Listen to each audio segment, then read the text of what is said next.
Selamat berjumpa dengan App2Score Production. Dalam kesempatan ini, kita akan membahas tentang upaya melawan era pasca kebenaran atau era post-truth.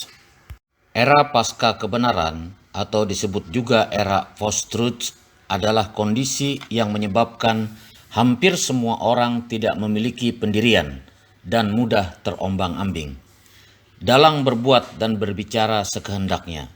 Pengikut hanya mengangguk-angguk, membenarkan, dan percaya meskipun dibohongi berkali-kali.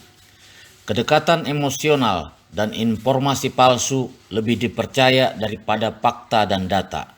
Semangat mencari kebenaran telah pupus. Penjelasan lebih jauh tentang era post-truth ini ada dalam YouTube. Ketik keywordnya 6 menit puka and post-truth. Era post-truth membuat lapisan-lapisan pelindung sekaligus penguat gemanya melalui hegemoni dan geostrategi, serta pemanfaatan berbagai hal termasuk merubah nilai positif dari legal culture menjadi nilai negatif. Karena lapisan-lapisan tersebut, maka sangat banyak yang hanyut oleh era post-truth. Tidak ada opsi diam atau bertahan dalam era post-truth. Bertahan sama dengan mati. Dalam era post-truth hanya ada dua opsi. Pertama, hanyut oleh irama post-truth. Opsi kedua adalah melawan. Tentu tidak dengan asal-asalan, karena post-truth memiliki lapisan-lapisan dan strategi bertingkat. Karena itu, timbul pertanyaan, bagaimana cara melawan dalam era post-truth?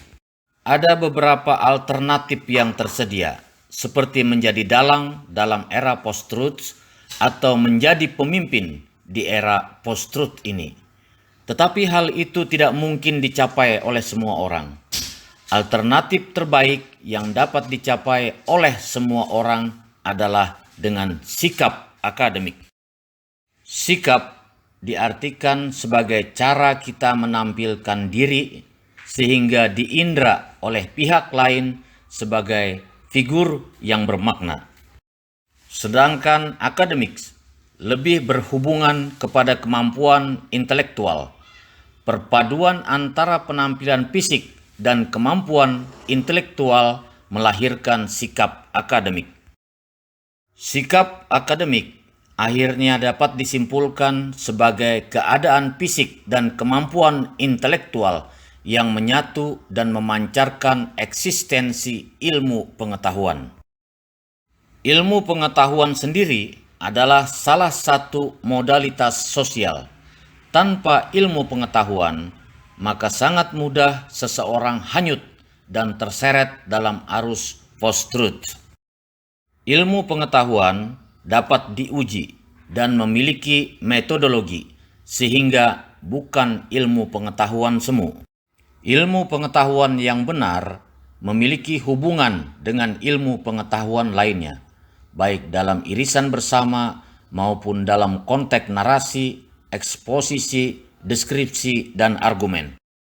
Sikap akademik yang dilandasi oleh eksistensi ilmu pengetahuan terkadang dianggap melawan adat oleh budaya hukum. Sikap akademik yang dilandasi oleh eksistensi ilmu pengetahuan terkadang dianggap tidak punya adab oleh pihak yang haus pujian.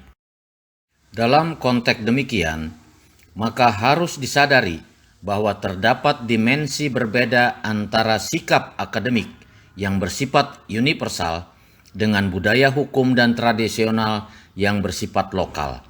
Keduanya tidak boleh dicampur adukan dan tidak boleh memakai kacamata yang satu untuk melihat dimensi lainnya. Sebagaimana telah dikemukakan pada bagian awal, bahwa alternatif terbaik untuk melawan post-truth dan alternatif yang dapat dicapai oleh semua orang adalah menumbuhkan, memelihara, dan meningkatkan sikap akademik. Sikap akademik adalah integrasi fisik dan kemampuan intelektual yang memancarkan eksistensi ilmu pengetahuan. Karena itu memiliki berbagai unsur untuk menumbuhkan, memelihara, dan meningkatkan sikap akademik. Maka kita perlu memahami unsur-unsur sikap akademik. Pertama adalah unsur keingintahuan yang diwujudkan dengan selalu bertanya. Selalu bertanya menunjukkan juga eksistensi filsafat dalam diri seseorang. Dikatakan oleh Samuel Johnson bahwa keinginan adalah salah satu karakteristik yang paling permanen dan pasti dari kecerdasan yang kuat.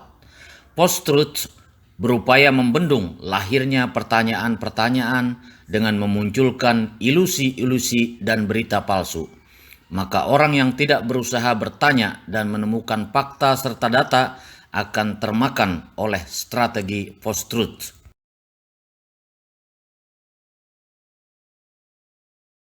Kedua adalah unsur bersikap dan berpikir kritis. Konsep berpikir kritis ini sudah ada sejak 2500 tahun lalu. Berpikir kritis adalah memakai kemampuan mencari informasi sebanyak-banyaknya, termasuk menggunakan teknologi, mengevaluasi secara sistematis semua hal yang diterimanya, kemudian melakukan proses konstruktif mencari solusi. Berpikir kritis berkelanjutan dengan menentukan sikap terhadap segala sesuatu berdasarkan informasi yang benar. Unsur sikap akademik ketiga adalah terbuka atau sering juga disebut dengan open-minded. Unsur terbuka ditunjukkan dengan kesediaan mendengar dan menerima beragam ide, argumentasi, dan informasi dari pihak lain. Selanjutnya, informasi itu diolah dan menjadi landasan untuk berpikir kritis dan rasional. Keempat adalah unsur objektivitas.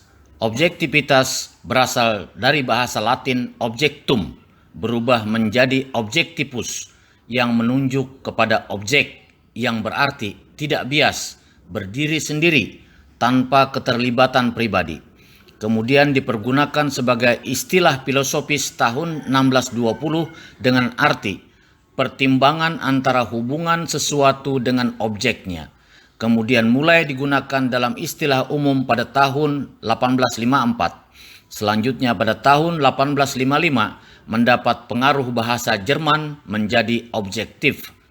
Eksistensi unsur objektif ditunjukkan dengan cara menyatakan apa adanya, tanpa dipengaruhi oleh perasaan dan pemikiran pribadi, tidak membuat suatu justifikasi atas hal-hal yang tidak terlihat atau tidak ada fakta dan datanya. Kelima adalah unsur menghargai karya orang lain. Unsur sikap akademik kelima ini mencegah untuk mengklaim karya orang lain, atau porsi orang lain, atau waktu orang lain, mencegah bersikap arogan.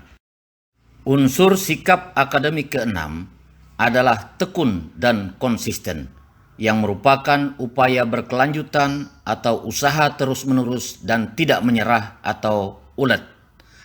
Tekun dan konsisten melatih meningkatkan kedisiplinan, melatih komitmen, memaksa otak untuk berpikir kreatif. Ketujuh adalah unsur berani mempertahankan kebenaran, yang diwujudkan dengan membela berdasar fakta dan data. Unsur berani mempertahankan kebenaran tidak berarti kita harus berjuang dengan mengorbankan diri, tetapi dapat juga lewat perkataan dan pemikiran. Menegakkan kebenaran membutuhkan keberanian, terutama menghadapi orang-orang yang menyesatkan dengan memakai kekuatan dan kekuasaannya. Orang arogan menyerang dengan mengatakan bahwa sikap mempertahankan kebenaran ini sebagai tidak punya sikap akademik, padahal orang aroganlah yang tidak punya sikap akademik. Kedelapan adalah unsur memiliki pandangan ke depan. Futuristik, mampu membuat hipotesis, mampu membuktikan, dan bahkan mampu menyusun teori baru. Unsur memiliki pandangan ke depan ini adalah sikap akademik yang diperlukan oleh setiap pemimpin untuk menghadapi tren perubahan pada sains, teknologi, serta sistem nilai dan tatanan sosial manusia, serta menghilangkan ketakutan. Kesembilan adalah unsur independen, yaitu netral dan tidak memihak, bebas dan tidak dikontrol pihak lain, merdeka, berdiri sendiri. Sikap independen disamakan juga dengan sikap mandiri. Unsur independen atau mandiri bukan berarti tidak membutuhkan orang lain, tetapi lebih kepada karakter yang selalu berupaya menghadapi dan menyelesaikan masalahnya. Unsur independen atau mandiri selalu berjalan pada aturan yang berlaku. Unsur sikap akademik ke-10 adalah kreatif, yaitu kecenderungan produktif dan menghasilkan karya cipta. Unsur kreatif merangsang kecerdasan, berpikir logis, serta kreatif dan inovatif sehingga menghasilkan gagasan-gagasan dalam menghadapi suatu masalah. Sikap akademik dengan 10 unsurnya merupakan elemen penting dalam menghadapi era post-truth. Mari kita lawan kebohongan dan hoax pada era post-truth dengan membangun sikap akademik. Semoga bermanfaat. Salam literasi dari Firman Padilah dari Eptuscore Production.